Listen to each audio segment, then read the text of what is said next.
Hi, boys and girls. Let's get started with chapters 9 and 10. His father woke him up at 5:30 the next morning. "Come on, son," he said, shaking Rob's shoulder. "Come on, you're a working man now. You gotta get up." He took his hand away and stood over Rob for a minute more, and then he left.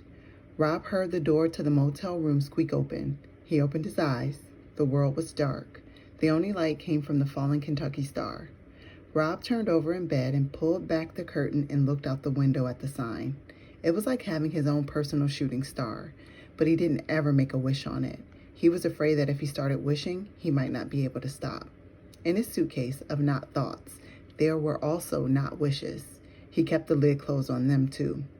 Rob leaned on his elbow and stared at the star and listened to the rain gently drumming its fingers on the roof. There was a warm, glowing kind of feeling in his stomach, a feeling that he wasn't used to. It took him a minute to name it. The tiger. The tiger was out there.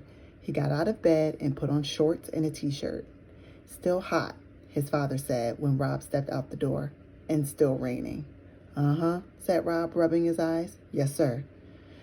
"If it don't stop soon, the whole state ain't gonna be nothing but one big swamp."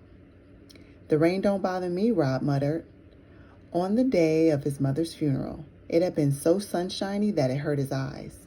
And after the funeral, he and his father had to stand outside in the hot, bright light and shake everybody's hand. Some of the ladies hugged Rob, pulling him to them in jerky, desperate movements, smashing his head into their pillowy chests.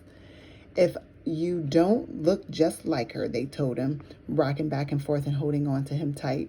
Or they said, "You got your mama's hair, that cobwebby blonde." And they ran their fingers through his hair and patted his head like he was a dog. And every time Rob's father extended his hand to somebody else, Rob saw the ripped place in his suit where it had split when he slapped Rob to make him stop crying. And it reminded Rob again, do not cry, do not cry.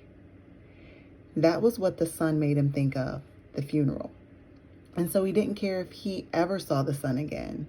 He didn't care if the whole state did turn into a swamp. His father stood up and went back into the hotel room and got himself a cup of coffee and brought it back outside. The steam rose off it and curled into the air. "Now that I'm a working man," Rob said shyly, "could I drink some coffee?" His father smiled at him. "Well," he said, "I guess that'd be all right." Rob went inside and poured himself a mug of coffee and brought it back outside and sat down next to his father and sipped it slowly. It tasted hot and dark and bitter. He liked it.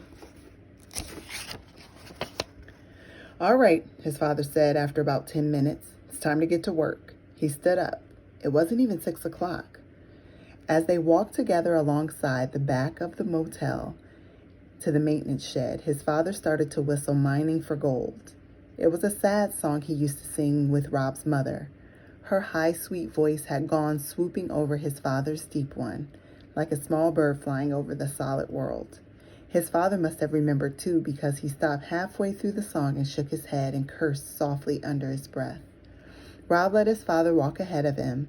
He slowed down and stared into the woods, wanting to see some small part of the tiger, a flick of his tail, or the glow from his eyes. But there was nothing to see except for rain and darkness. "Come on, son," his father said, his voice hard, and Rob hurried to catch up. Chapter 10. Rob was sweeping the laundry room when Willie Mae, the Kentucky Star's housekeeper, came in and threw herself down in one of the metal chairs that were lined up against the cement block wall. "You know what?" she said to Rob. "No, ma'am," said Rob. "I'll tell you what," said Willie Mae. She reached up and adjusted the butterfly clip in her thick black hair. "I'd rather be sweeping up after some pigs in a barn than sweeping up after the people in this place. Pigs at least give you some respect." Rob leaned on his broom and stared at Willie Mae. He liked looking at her. Her face was smooth and dark, like a beautiful piece of wood. And Rob liked to think that if he had been the one who carved Willie Mae, he would have made her just the way she was, with her long nose and high cheekbones and slanted eyes. "What you staring at?" Willie Mae asked, her eyes narrowed. "What you doing out of school?" Rob shrugged. "I don't know," he said. What do you mean you don't know? Rob shrugged again. Don't be moving your shoulders up and down in front of me, acting like some skinny old bird trying to fly away. You want to end up cleaning motel rooms for a living? Rob shook his head. That's right. Ain't nobody wants this job. I'm the only fool Beauchamp can pay to do it. You gotta stay in school, she said, else you'll end up like me. She shook her head and reached into the pocket of her dress and pulled out a single cigarette and 2 sticks of 8-ball licorice gum.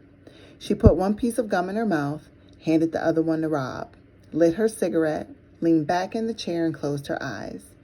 Now, she said, the scent of smoke and licorice slowly filled the laundry room. Go on and tell me why you ain't in school. On account of my legs being all broke out, said Rob. Willie Mae opened her eyes and looked over the top of her glasses at Rob's legs. She said after a minute. How long you had that? About 6 months, said Rob. I can tell you how to cure that, said Willie Mae, pointing with her cigarette at his legs. I can tell you right now. Don't need to go to no doctor. Huh? Said Rob. He stopped chewing his gum and held his breath. What if Willie Mae healed him and then he had to go back to school? Sadness, said Willie Mae, closing her eyes and nodding her head. You keeping all that sadness down low in your legs. You're not letting it get up to your heart where it belongs. You got to let that sadness rise on up. Oh, said Rob. He let his breath out. He was relieved. Willie Mae was wrong. She couldn't cure him. The principal thinks it's contagious, he said. Man ain't got no sense, Willie Mae said. He's got lots of certificates, Rob offered. They're all framed and hung up on his wall. I bet he ain't got no certificate for sense, though, said Willie Mae darkly. She rose up out of her chair and stretched. I gotta clean some rooms, she said. You ain't going to forget what I told you about them legs, are you? No, ma'am, said Rob. What'd I tell you then, she said, towering over him. Willie Mae was tall, the tallest person Rob had ever seen. To let the sadness rise, Rob said. He repeated the words as if they were part of a poem. He gave them a certain rhythm, the same way Willie Mae had when she said them. That's right, said Willie Mae. You gotta let the sadness rise on up. She left the room in a swirl of licorice and smoke. After she was gone, Rob wished that he had told her about the tiger. He had a sudden desperate need to tell somebody who wouldn't doubt him, somebody who was capable of believing in tigers. And that's the end of chapter 10. Can you think of who Rob might tell about the tiger? Who do you think? We'll see in chapter 11.